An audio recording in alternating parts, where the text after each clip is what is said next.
उम्मीद करती हूँ आप बढ़िया और मज़े में होंगे और अपना स्वस्थ जीवन व्यतीत कर रहे होंगे। तो आइए एक बढ़िया सा पाठ पढ़ें जिसका नाम है सुनेली का कुआं। बच्चों, पाठ को शुरू करने से पहले उसके बारे में संक्षिप्त जानकारी ले लेते हैं। बच्चों, प्रस्तुत पाठ में पानी की कहानी की समस्या से संघर्ष करती हुई सुनेली नामक स्त्री ने अपने कठोर परिश्रम और संकल्प से रेगिस्तान में मीठे पानी के स्रोत की खोज कर डाली। उसके दृढ़ निश्चय के कारण दूसरे लोग भी उसे सहयोग देने के लिए विवश हो गए और गांव में पानी की समस्या हमेशा के लिए हल हो गई। तो आइए पाठ के जरिए जानें कि सुनेली ने यह कारनामा कैसे कर दिखाया। एक गांव था, नरसी की ढाणी, जो राजस्थान और गुजरात की सीमा पर बसा हुआ था। सुनेली इसी गांव में रहती थी। इस गांव में पानी की बहुत कमी थी, इसलिए सुनेली प्रतिदिन दूर दूर से पानी लेने जाती थी। उसे तथा इस गांव के सभी लोगों को इस भीषण समस्या यानी कि बहुत ज्यादा तंग कर देने वाली समस्या से रोज ही लड़ना पड़ता था। जब से ढाणी का एक परिवार बंजारे के कुएं पर जाकर बस गया, सुनेली का मन भी यहाँ से उचट गया, अर्थात यहाँ रहने को मन नहीं करता था। इस गांव से भी उसका मन उचट गया। वह भी यहाँ नहीं रहना चाहती थी, लेकिन क्या करे, वह मजबूर थी। यहाँ के लोग अपने पुरखों की अर्थात अपने बाप दादाओं की ढाणी छोड़कर यहाँ से हटना नहीं चाहते थे। एक दिन की बात है, सुनेली पानी का घड़ा लेकर ढाणी की ओर जा रही थी कि एक खेजड़े की जड़ में उसे गीली मिट्टी दिखाई दी। ऊंदरों ने बिल बनाया होगा, ऐसे सोचकर वे आगे की ओर बढ़ गई। लेकिन अचानक उसके मन में विचार आया कि गीली मिट्टी है तो शायद पानी भी होगा। वह प्रसन्नता से फूली नहीं समाई, अर्थात बहुत अधिक खुश हो गई। उसने शीघ्र ही अपने दोनों बेटों को बुलाया और बोली, चलो फावड़ा लेकर मेरे साथ आओ, हम लोग कुआं खोदेंगे। सुनेली की बात सुनकर दोनों बेटे हंसने लगे। एक तो दौड़कर पिता के पास पहुंच गया और सब हाल कह सुनाया। सुनेली की बातें सुनकर बूढ़ा ठाकुर भी हंसने लगा और बोला, पागल हुई हो क्या? उधरे तो हमेशा बिल बनाते ही हैं, ये कोई नया काम नहीं है, यहाँ पानी कहाँ? पर सुनेली के मन में तो दृढ़ संकल्प था, अर्थात उसने ठान लिया था।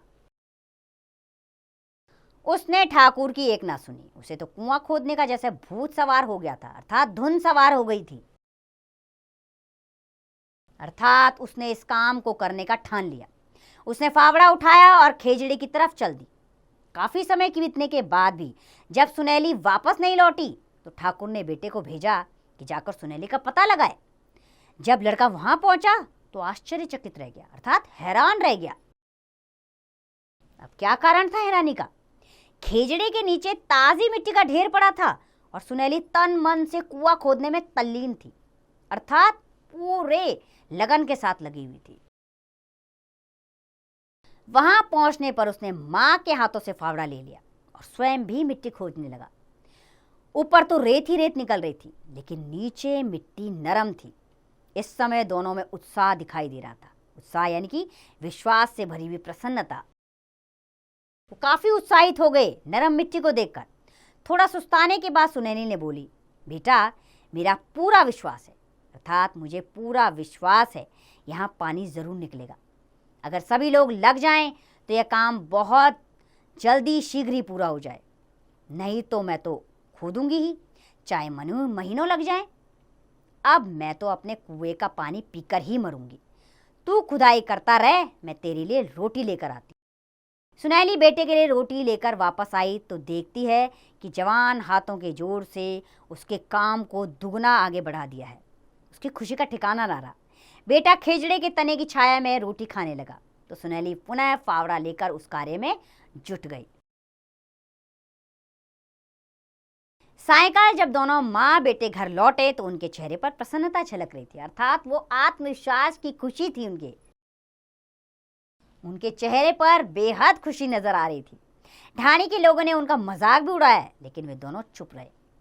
प्रातः छोटा लड़का जागा तो देखा माँ बिस्तर पे नहीं थी, पनहड़ी पर घड़ा भी नहीं था। कुछ सोचकर उसने बड़े भाई को जगाया और बोला, दादा, माँ शायद ठीक ही कहती है, खेजड़े की जड़ में पानी है, तभी तो यह हमेशा हरा भरा रहता है। आओ उठो, हमें भी माँ का हाथ बटाना चाहिए। बड़े ने कुछ सोचा और भाई के साथ चल पड़ा। खेजड़े के पास पहुंचकर दोनों गड्ढे में उतर गए और कुआं खोदना शुरू कर दिया। पास आने पर माँ ने दोनों को इस काम में जुटे हुए देखा तो गर्व से फूली नहीं समाई। गर्व यानी घमंड के साथ। अर्थात माँ बहुत गौरवान्वित महसूस कर रही थी कि मेरे दोनों बेटे मेरी सहायता के लिए पहुंच गए हैं। तब तक बूढ़ा ठाकुर भी वहां पहुंचा। यह देखकर सुनैली के हाथों में हाथी के समान बल आ गया। वह खुशी से बोली, अरे जिसके दो दो जवान बेटे हों, जिसका पति भी ऐसा पौरुष दिखाए, पौरुष यानी कि हिम्मत दिखाए, पुरुषों वाली हिम्मत दिखाए, उसे किस बात की चिंता। पूरा परिवार दोपहर तक कुआं खोदता रहा, परंतु ईश्वर भी शायद परीक्षा लेना चाहते थे। शाम को जोर की आंधी आई और गड्ढा रेत से भर गया। लड़के उदास हो गए, ठाणी वाले भी मजाक उड़ाने लगे केवल, लेकिन सुनैली पर इस बात का कोई प्रभाव नहीं पड़ा। वह बोली, परमात्मा ने खोपड़ी में बुद्धि दी है और हाथ में ताकत।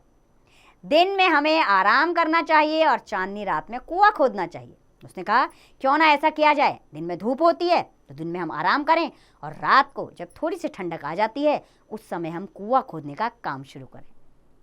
तुम लोग कुआं खोदने का काम करो और मैं मिट्टी उठाकर दूर फेंकती रहूंगी।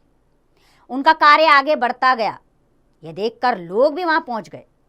सफलता समीप देखकर छोटे बड़े सभी उस कार्य में तन मन से लग गए, अर्थात उनकी सहायता के लिए बढ़ चढ़कर आगे आने लगे। अर्थात अब उनका कार्य सफलता की सीढ़ियां चढ़ता जा रहा था, क्योंकि परिवार के साथ साथ अब गांव के लोग भी उधर उनकी मदद के लिए पहुंच गए थे।